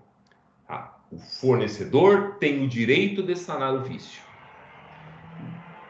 O fornecedor tem direito de reparar o produto, tá? O fornecedor tem direito a reparar o produto. Vejam o que diz o parágrafo 1º, o início do parágrafo 1º, do artigo 18. Não sendo o vício sanado no prazo máximo de 30 dias. Não sendo o vício sanado no prazo máximo de 30 dias. Então, primeira coisa que eu tenho que fazer é levar o produto viciado, produto impróprio para o uso, inadequado, tá? Para que ele possa ser reparado. Então, esse celular não faz ligações. O que eu tenho que necessariamente fazer? Levar o produto, tá, até o fornecedor para que ele possa, tá, efetuar o reparo do celular. Tá? Isso está já reconhecido no STJ. Tá? A gente tem aqui esse trecho de um acórdão, tá, de relatoria do ministro Castro Meira, é o acórdão do recurso especial 991.985, tá, que é de 2008, então já bastante antigo, que diz assim, ó, a exegese do dispositivo é clara. No caso, ele está falando do artigo 18, parágrafo 1º. Constatado o defeito, concede-se ao fornecedor a oportunidade de sanar o vício no prazo máximo de 30 dias. Não sendo reparado o vício, o consumidor poderá exigir, à sua escolha, as 3 alternativas constantes dos incisos 1, 2 e 3 do parágrafo 1º do artigo 18. Então, primeiro, obrigatoriamente, ou como regra, a gente vai ver que não é tão obrigatoriamente assim, tá? Eu devo encaminhar o produto para que o fornecedor possa efetuar o reparo, tá? Buenas. O prazo que o fornecedor tem, prazo máximo que o fornecedor tem para efetuar esse reparo é de 30 dias, tá? No entanto, e aqui eu entro nessa parte aqui, flexibilização convencional do prazo, tá? O artigo 18 permite que as partes convencionem a redução ou a ampliação desses prazos, ou desse prazo de 30 dias, tá? Mas esse prazo não pode ser inferior a 7, nem superior a 180 dias. Então, legalmente, o prazo é de 7 a 30 dias. Tá? O prazo que se dá ao fornecedor para que ele possa reparar o produto, tá? O prazo é de 7 a 30 dias, prazo legal. Tá? No entanto, esse prazo pode ser estendido até 180 dias, por convenção entre as partes, por contrato entre as partes. Tá? Mas não pode ser mais nem menos do que esses prazos estabelecidos no parágrafo 2º. E veja que o parágrafo 2º ainda traz mais um alerta. Quando se tratar de contrato de adesão, tá? Quando se trata de contrato de adesão, então esses contratos de redação unilateral, tá? A cláusula de prazo diferenciado deverá ser convencionada em separado por meio de manifestação expressa do consumidor. Então, são 2 requisitos para que essa ampliação do prazo seja válida num contrato de adesão. Tá? Quais requisitos? Primeiro, convenção em separado. Não pode estar no próprio contrato. tá? Deve estar em um outro instrumento contratual diverso daquele que pactuou a contratação do produto, tá? E deve haver manifestação expressa do consumidor, aquecendo, concordando com essa ampliação do prazo, tá? Não pode haver uma concordância tácita. A concordância deve ser expressa, tá? Mas isso só na hipótese de contratos de adesão. Tá? Vou aqui sublinhar negrito. Buenas, feito esse questionamento aqui, tá? Compete a gente discutir a quem compete a gente discutir a quem compete, então a quem é que tem a atribuição de encaminhar o produto à assistência técnica. Vejam, o consumidor ou o comerciante? Quem é que deve encaminhar o produto para assistência técnica? O consumidor ou o comerciante? Bom, segundo a jurisprudência consolidada do STJ, tá? Tá aqui para título de exemplo. Aliás, é o acórdão paradigmático, tá? O acórdão do recurso especial 1.411.136, de relatoria do ministro Marco Aurélio Belize, tá? De acordo com a STJ, a responsabilidade de encaminhar o produto à assistência técnica, quando essa assistência técnica se localiza na mesma localidade do estabelecimento comercial, tá? É do consumidor. Vou falar aqui de novo, então, tá?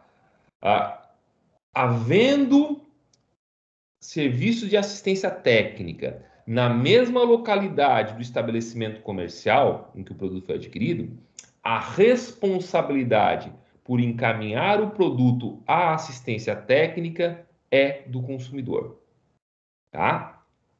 Então, é a conclusão que se retira desse acórdão aqui. Vou ler ele aqui rapidamente. Direito do consumidor e civil, recurso especial, ação civil pública, dever de prestação de assistência técnica, intermediação pelo comerciante, organização dos serviços, direito dos fornecedores e equiparados. Juros de mora, babás, não nos importa. Demanda em que se discute a responsabilidade, é uma aqui, né? Demanda em que se discute a responsabilidade do comerciante de intermediar a relação entre consumidor e assistência técnica, disponibilizada pelo fornecedor. 2. A boa-fé objetiva, alçada à condição de princípio geral de direito, transita incessantemente em duplo sentido, exigindo conduta leal e cooperada na relação de consumo entre consumidores e fornecedores. 3. A assistência técnica é caracterizada pela especialização do serviço prestado, com finalidade de correção de vícios de produtos comercializados. Sua organização eficaz, daí eu estou no 4, e eficiente concretiza a proteção do consumidor em razão de dos produtos viciados postos no comércio, bem como o direito de reparação do vício no prazo legal de 30 dias garantido aos fornecedores e seus equiparados. 5. Disponibilizados serviços de assistência técnica de forma eficaz, efetiva e eficiente na mesma localidade do estabelecimento do comerciante, a intermediação dos serviços apenas acarretaria delongas e acréscimos de custo, não justificando a imposição pretendida na ação coletiva. Então, volto a ressaltar, havendo serviço de assistência técnica na mesma localidade do estabelecimento comercial onde o produto foi adquirido, compete, tá? É a atribuição do consumidor levar esse produto à assistência técnica, tá? Bom, como eu disse, existe, vamos dizer assim, um direito subjetivo do fornecedor ao reparo do produto, tá? De modo que, antes que eu possa me socorrer das alternativas presentes no artigo 18, parágrafo 1º, que são, já desço aqui um pouquinho para mostrar, a substituição do produto, a restituição imediata da quantia paga ou abatimento proporcional do preço, tá? Necessariamente, então, antes de me socorrer delas, eu preciso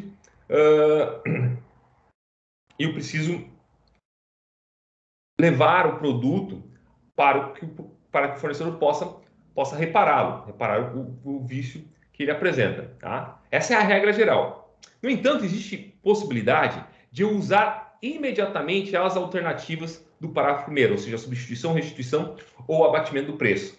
Em que situações?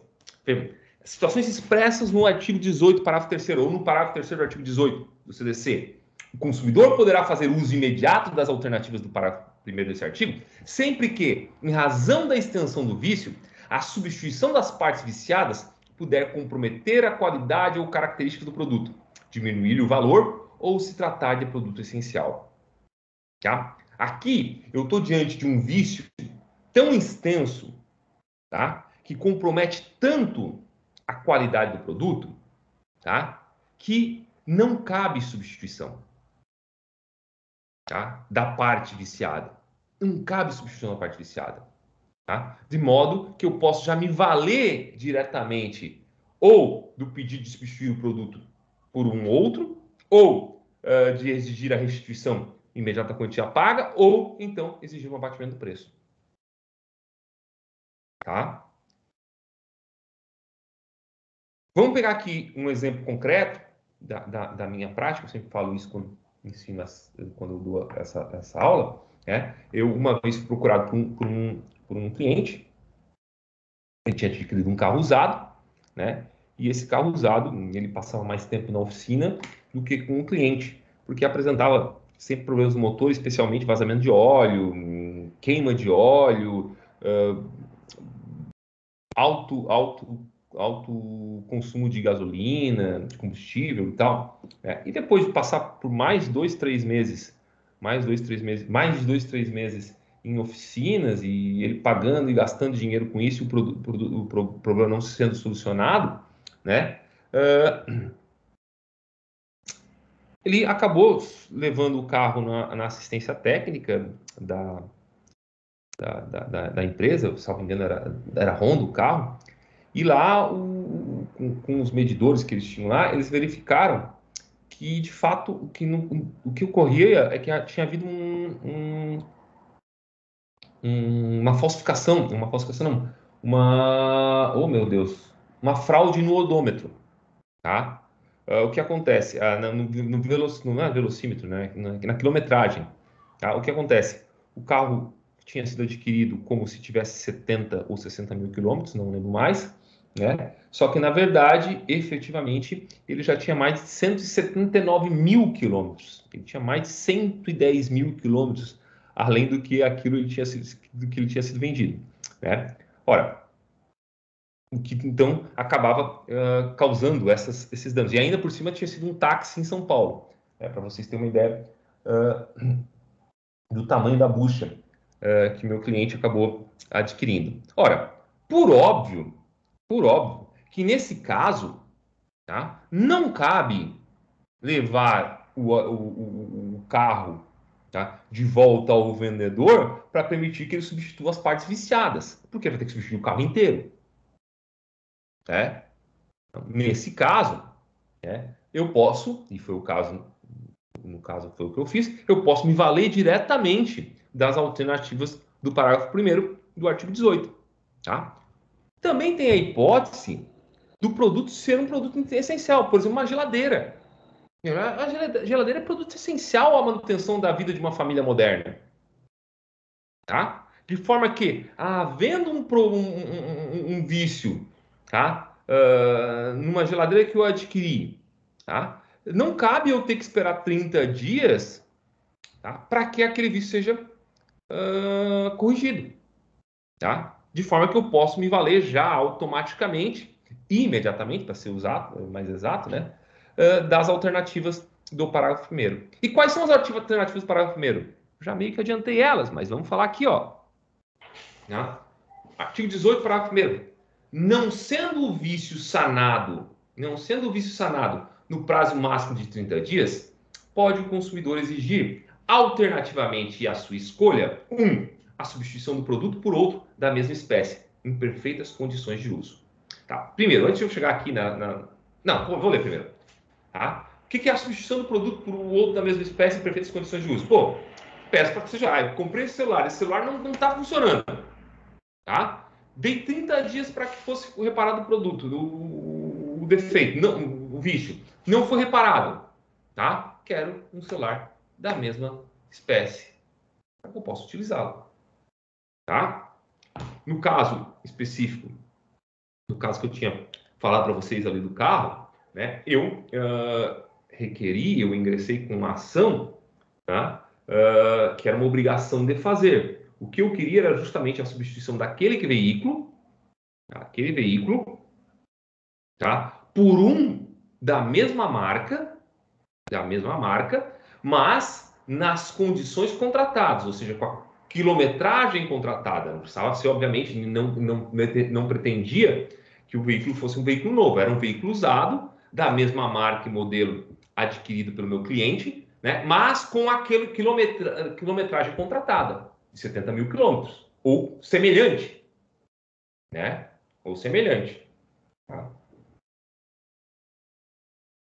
Mas eu poderia ter pedido também apenas e tão somente a restituição do que eu paguei, ou melhor, do que ele pagou, tá? Que é o que está a alternativa que está no inciso segundo. A restituição imediata da quantia paga, monetariamente atualizada, sem prejuízo de eventuais perdas e danos. Tá? E, por fim, o abatimento proporcional do preço. Também poderia, no caso, ter dito assim, não, beleza, esse carro, pela tabela FIP, levando em conta a quilometragem dele, a gente pagou, sei lá, 40 mil reais por ele, mas ele efetivamente vale 25 mil reais. Eu quero o quê? Eu quero um abatimento do preço e a restituição, então, do que foi pago a mais. Tá? Do que foi pago a mais. Um ponto importante aqui, tá? É o seguinte, é que a alternativa, primeiro, essas alternativas, elas são alternativas, tá? Que competem ao consumidor. É ele e não o fornecedor que tem o direito de escolher se quer a substituição do produto, a restituição da quantia paga ou o abatimento proporcional do preço. Tá? Esse é o primeiro ponto.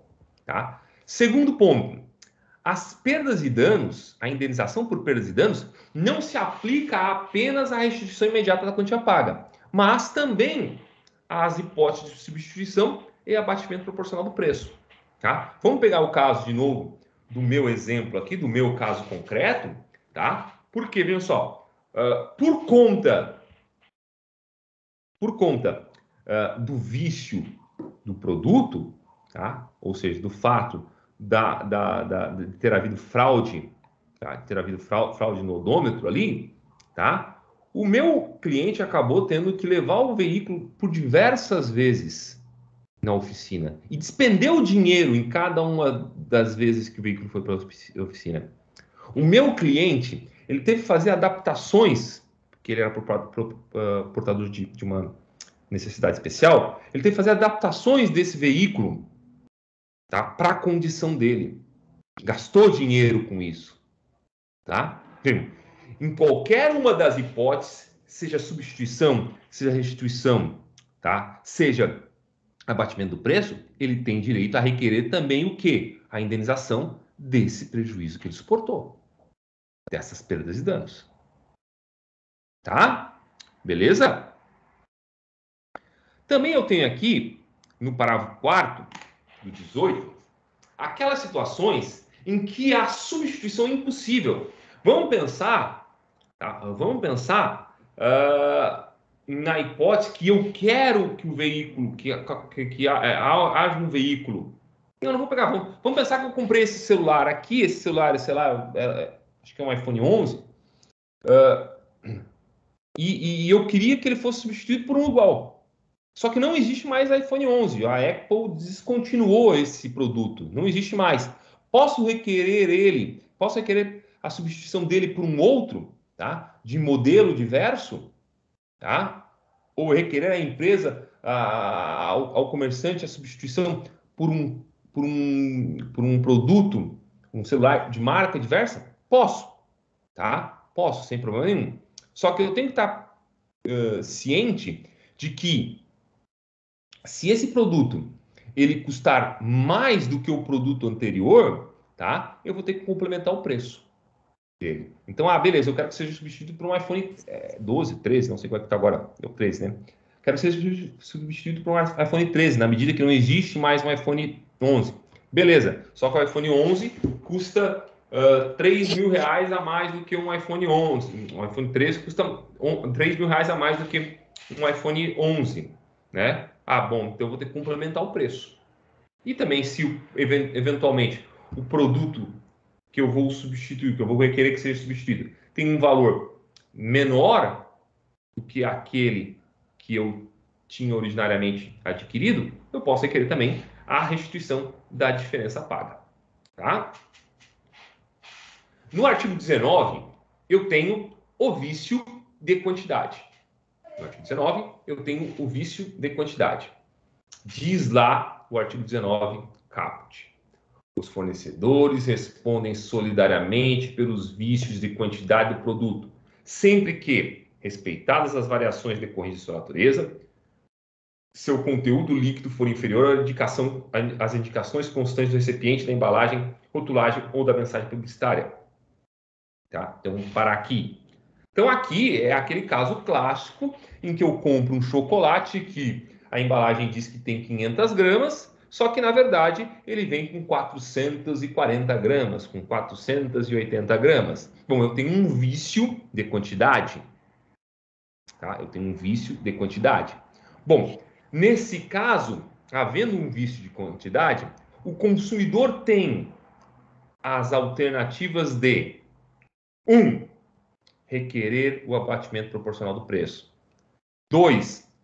Requerer a complementação do peso ou medida. Então, primeiro, sei lá, o chocolate tem 480 gramas, vendeu por 500. Eu peço um abatimento proporcional à diminuição de peso que o chocolate teve, né, no seu preço. Complementação do peso ou medida. Sei lá, vou pedir que complemente o chocolate. É mais difícil, isso é. A gente pode pensar em grãos, café, etc. Né? 3. A substituição do produto por outro da mesma espécie, marca ou modelo, sem os aludidos vícios, ou seja, sem os vícios de quantidade. Tá? Ou 4. A restituição imediata da quantia paga, monetariamente atualizada, sem prejuízo de eventuais perdas e danos. Duas coisas aqui destacar, aliás, 3. Primeiro, que a indenização por perdas e danos é possível em todas as 4 alternativas e não apenas na alternativa número 4, que também, tal como acontece no artigo 18, parágrafo 1º, essas alternativas são exclusivas do consumidor, ou seja, são um direito exclusivo do consumidor, uma obrigação alternativa do consumidor em que o fornecedor não tem escolha. Tá? E 3, que devem ser respeitadas as variações decorrentes de sua natureza. Bom, evidentemente, em algumas situações, né, produtos tendem a ter algum tipo de variação por natureza em sua pesagem, em sua medição. Tá? Daí que o que vai caracterizar o vício de quantidade no produto, tá, é quando essas variações elas não são naturais, não são aquelas variações esperadas naquele produto. Mais ou menos sobre isso, tem uma decisão bastante interessante, já um pouco antiga, em 2008, né, do Tribunal Regional Federal da 4ª Região, né, em que houve um Inmetro em Blumenau, um restaurante em Blumenau, ele foi multado pelo Inmetro. Porque o que acontece? O restaurante vendia chopp, né, vamos dizer assim, vendia 500 ml de chopp, uma caneca de 500 ml de chopp. Só que essa caneca de 500 ml de chopp, né, parte desses mLs, né, desse chopp, ele era formado pela espuma do chopp. Tá? Então, vamos dizer que tinha lá 400 ml de chopp, efetivamente, e mais 100 ml de espuma, né? E o Inmetro, ele multou esse comerciante, né, dizendo que aquele produto, ele apresentava uma quantidade menor do que aquela que estava sendo publicizada, né, na sua propaganda, na sua publicidade, né? E aí, esse comerciante, obviamente, ele ingressou judicialmente com uma demanda, não lembro se foi um mandado de segurança, questionando essa multa aplicada pelo Inmetro. E o Tribunal Regional Federal da 4ª Região, ali em Porto Alegre, então, que é o tribunal que tem jurisdição no segundo grau da Justiça Federal de Santa Catarina decidiu que a espuma do colarinho faz parte do chopp. Ou seja, que aquela variação, tá? Que aquela variação na quantidade do chopp, efetivamente, ela é uma variação natural daquele produto do chopp, tá? Então, se vocês forem, se vocês adquirirem chopp por aí e comprarem uma caneca de 500 ml, saibam que o chopp não, a espuma está incluída no chopp. Chopp é chopp porque tem espuma, tá? Segundo a decisão do TRF4.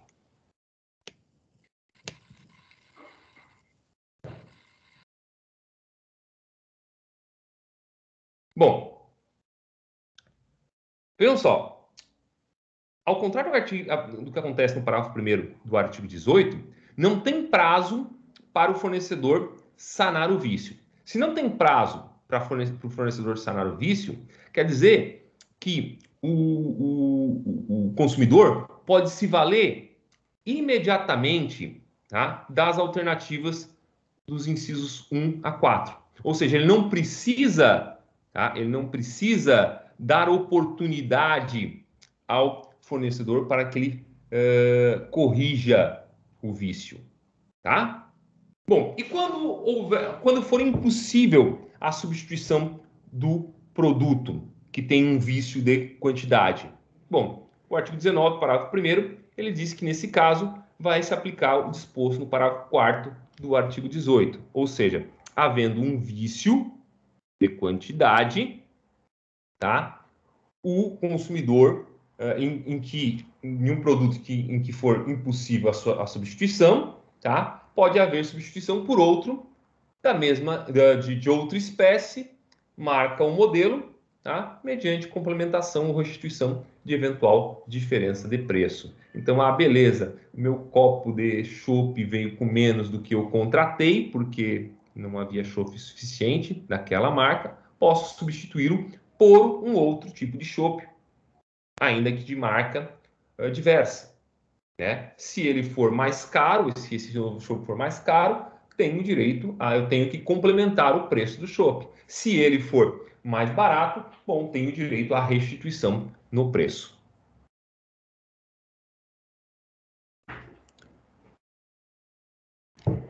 E para finalizar, a quarta espécie de responsabilidade que a gente vai ter no CDC é a responsabilidade pelo vício do serviço. Diz lá o artigo 20. Os fornecedores de serviços respondem pelos vícios de qualidade que, 1, os tornem impróprios ao consumo, ou 2, lhes diminuam o valor, assim como por aqueles decorrentes da 3, disparidade com as articulações constantes da oferta ou mensagem publicitária, tá? Podendo o consumidor exigir alternativamente a sua escolha a reexecução dos serviços, sem custo adicional e quando cabível, a restituição imediata da quantia paga, monetariamente atualizada sem prejuízo de eventuais perdas e danos, e o abatimento proporcional do preço, tá? Então aqui também tenho 3 alternativas que se abrem ao consumidor no momento em que ele verifica um vício de qualidade no serviço, tá? Um vício de qualidade no serviço, tá? O artigo 20, parágrafo 2º, ele define o que seria um serviço impróprio no termo do que diz o caput, tá? No parágrafo 2º está lá, são impróprios os serviços que se mostram inadequados para os fins que razoavelmente deles se esperam, bem como aqueles que não atendam às normas regulamentares de prestabilidade, tá? Então, um serviço mal executado, tá? Que não permita, tá, que eu utilize desse serviço adequadamente, tá? É um vício de qualidade, tá? É um serviço impróprio. Tá? Então, vamos pegar lá, sei lá agora, tornam impróprios o consumo, são próprios aos serviços que se mostrem inadequados para os fins que razoavelmente deles se esperam, tá? Vamos pegar uma hipótese em que a gente teria uma mecânica, contratei uma mecânica para uma oficina mecânica para fazer um reparo no veículo e levei lá várias vezes aquele veículo e ele não volta, ele volta sempre com o mesmo problema. Tá? Esse serviço é um serviço impróprio. Por quê? Não se mostrou adequado à finalidade que ele se prestava. Tá? Ou então um serviço que, ainda que se mostre próprio à finalidade que se espera dele, foi executado de forma diversa, tá? Daquela prevista em normas regulamentares. Tá? O vício de qualidade também. O que é isso, gente?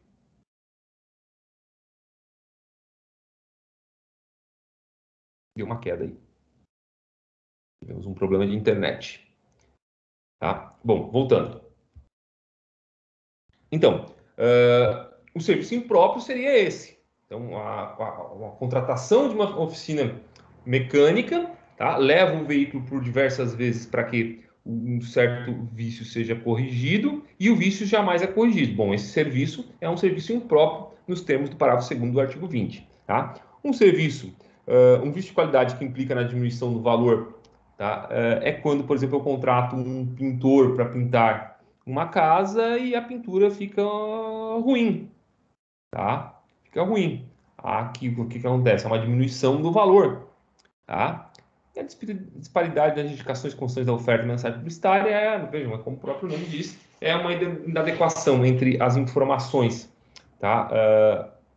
Prestadas pelo prestador, tá? E o que efetivamente o serviço é, tá? Bom, nessas três hipóteses, o consumidor pode se valer, né, da alternativa de exigir o quê?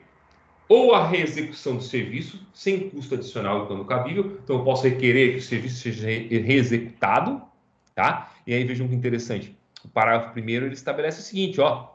A reexecução do serviço poderá ser confiada a terceiros, devidamente capacitados, por conta e risco do fornecedor. Então, eu, consumidor, posso exigir que o serviço seja reexecutado, tá? Por um terceiro, que não o fornecedor, tá? E a conta do fornecedor, por conta do fornecedor. Posso requerer também a restituição imediata da quantia paga, monetariamente atualizada, sem prejuízo de eventuais perdas e danos. Lembrando que as eventuais perdas e danos, a indenização pelas perdas e danos, valem não somente para a hipótese do inciso 2, mas também para as hipóteses dos incisos 1 e 3.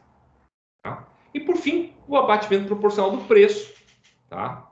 Se eu não estou lá tão incomodado, né, com a forma que o serviço foi executado. Vejam e notem que não há previsão de prazo para o fornecedor sanar o vício, de modo que eu posso, tal como no caso do artigo 19, tá? Artigo 19, tá? Aqui eu posso me valer imediatamente, tá? De qualquer uma das alternativas do inciso do artigo 20. Ou seja, eu posso pedir a reexecução do serviço, mas eu posso pedir ou a restituição imediata da quantia paga ou o abatimento do preço. Tanto faz. Sem dar oportunidade para que o fornecedor possa reexecutar o serviço. Né? Por exemplo, pinte novamente a casa que ficou com uma pintura bosta. Tá? O CDC, o CDC, ele não traz uma regra, tá? O CDC, ele não traz uma regra específica para o vício de quantidade do serviço. Tá? O CDC não traz uma regra específica para o vício de quantidade de serviço. Quando o serviço, tá, ele foi até executado na qualidade que dele se esperava, mas de forma insuficiente em sua extensão. Tá? Bom, o que a doutrina, então, afirma nesse caso? A doutrina afirma que, nesse caso, que, havendo vício de quantidade no serviço, aplica-se por analogia o artigo 19, no que couber. Então, havendo, tá, vício de quantidade serviço, tá? Aplica-se, por analogia, o artigo 19 no que couber, ou seja, havendo vício na quantidade de serviço, eu posso pedir o abatimento, a complementação, a substituição não é o caso, tá? Ou a restituição imediata da quantia paga. Tá? O abatimento, a complementação ou a restituição imediata da quantia paga. Sei lá, eu não consigo pensar muitas hipóteses de serviço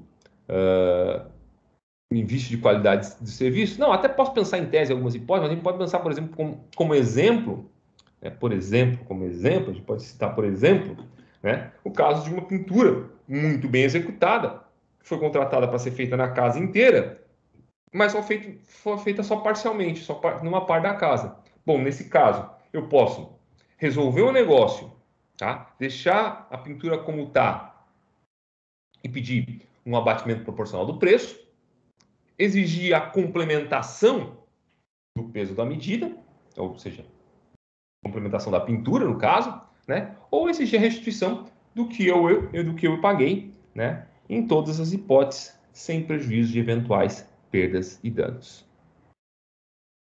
Gente, por inacreditável que pareça, esse é o conteúdo da nossa aula de hoje. Tá? Esse é o conteúdo da nossa aula de hoje. Eu vou, como de regra, parar a gravação para me colocar à disposição de vocês para sanar eventuais dúvidas, não vícios, mas eventuais dúvidas, né? Na próxima aula, como eu disse para vocês, a gente vai estudar a garantia legal, as garantias legais previstas no CDC e a prescrição e a decadência também no Código de Defesa do Consumidor. Talvez a gente entre em desconsideração da personalidade jurídica, não sei ainda, a gente vai pensar no decorrer da semana, tá? E vamos lá, me coloco já então à disposição de vocês para eventuais questionamentos. Já parando